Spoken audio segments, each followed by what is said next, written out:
Hola, ¿qué tal amigos de El Paseo TV? Hoy estamos en Paseando con la Historia. Hoy me encuentro en el complejo de historia de la Gran Convención de Ocaña, norte de Santander. Hoy vamos a conocer una historia sorprendente que casi nadie conoce, pero sí nuestro presidente de la Academia de Historia, Luis Eduardo Páez García. Acompáñenme.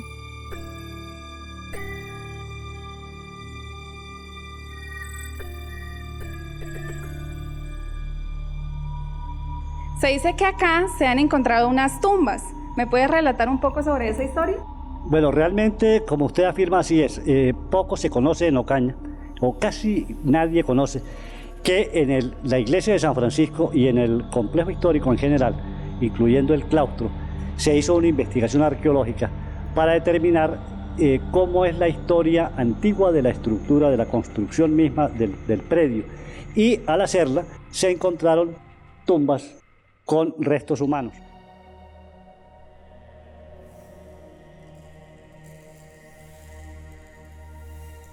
Una de ellas, que es la que está enterrada justamente en el presbiterio, posiblemente corresponde a un sacerdote, que eran los que tenían, según la práctica de la época, el único privilegio de estar en el presbiterio.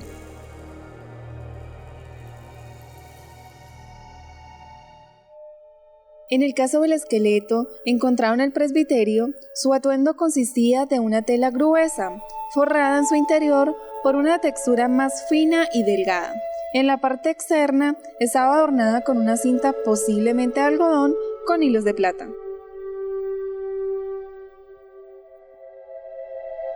Las otras dos corresponden a un niño y a un adulto, están enterradas ya en la nave de la iglesia.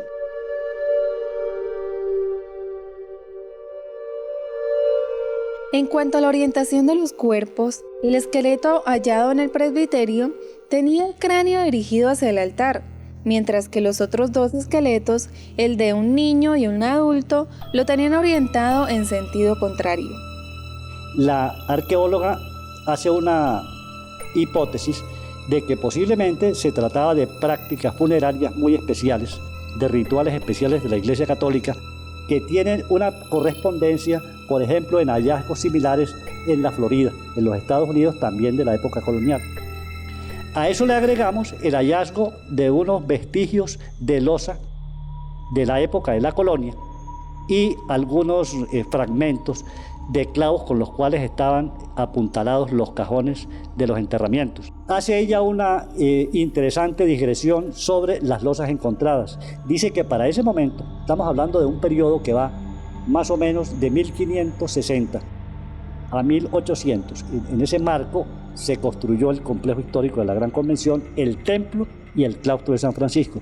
Y dice ella que ese tipo de losa únicamente provenía de 3 fábricas que había en la América Latina, una en Santo Domingo, la otra en México y la otra en Panamá. Según el análisis que ya hace la investigadora, parece que corresponden a la fábrica de Panamá. Eso es valiosísimo, no solamente para la historia de Ocaña y del norte de Santander, sino para la misma investigación arqueológica en Colombia y en Latinoamérica, porque nos acerca a unas coincidencias que hay en el resto de poblaciones latinoamericanas en la época de la colonia.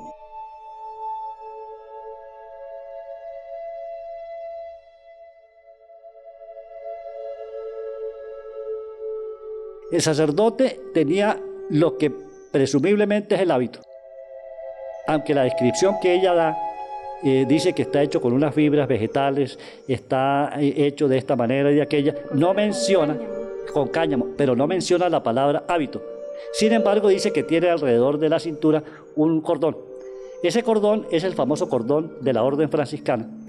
Y recordamos que era muy usual que tanto los sacerdotes franciscanos como los encomenderos de la época se hicieran enterrar con el hábito de San Francisco, de tal manera que todo coincide con los documentos ya historiográficos que narran que en efecto el templo de San Francisco fue una construcción que se hizo en el año de 1584, comienza la construcción, y que corresponde todo exactamente a lo que ella logra demostrar a través de la investigación arqueológica.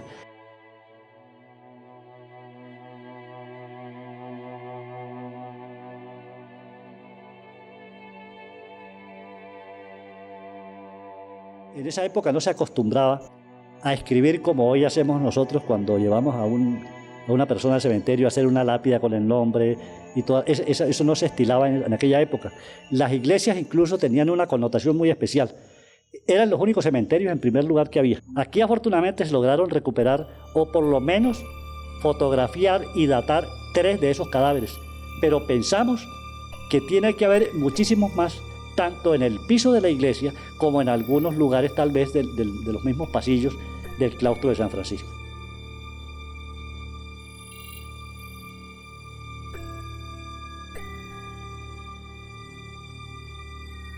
En ese mismo momento en que ella hace la investigación arqueológica, ya habían comenzado los trabajos de restauración. Ella por eso en el documento dice que da a entender que hubiese sido mejor que hubiera comenzado la investigación arqueológica primero y una investigación sobre los frescos que hay en las paredes antes de comenzar el proceso de restauración.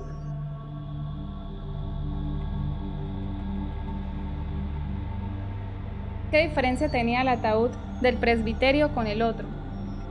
Bueno, es cuestión de prevalencia como de dignidad. Digamos, si en el presbiterio hay una persona, esa persona tiene mucho más rango que los que están por fuera del presbiterio, es decir, ya en la nave, la única nave que tiene la iglesia de San Francisco. Se presentó una importante documentación escrita, más o menos en 1900, cuando se hizo la reconstrucción del frontis de la iglesia de San Francisco, que se cayó en 1875 por el terremoto de Cúcuta, y el sacerdote que hizo la reconstrucción encontró muchos más cadáveres. Esos cadáveres fueron a parar al cementerio central de Ocaña. Hoy uno va al cementerio y no sabe dónde los colocaron, dónde pusieron esos restos humanos que datan de finales del siglo XIX y mucho antes.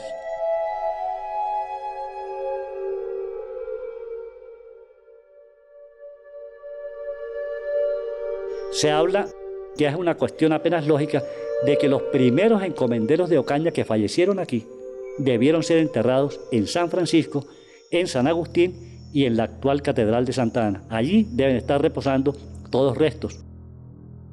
Ya que la investigación fue pequeña, no se obtuvo suficiente material representativo. Sin embargo, este patrón se repite en Villa de Leyva y Cartagena. Hay una circunstancia muy particular y es que cuando ella le comunicó a la sociedad civil, digámoslo así en el momento, lo importante que era la investigación arqueológica, las personas no le creyeron.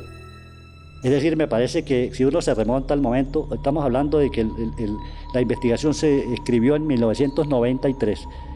Mucha gente no le creyó. Entre ellos, lamentablemente, la misma Academia de Historia de Ocaña.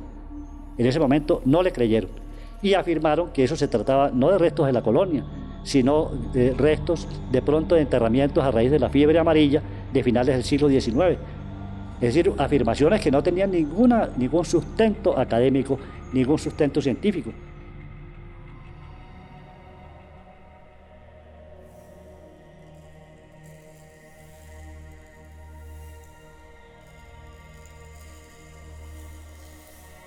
Ella le comunicó a Marta Pacheco, coordinadora de los Vigías del Patrimonio en Ocaña, que ella quería traer esos vestigios que tenía para que hubiese un lugar dentro del complejo histórico donde se pudieran exhibir de tal manera que la comunidad los pudiera apreciar. En el museo. Exactamente, en el museo. Ella pone esa condición y me parece que es muy válida.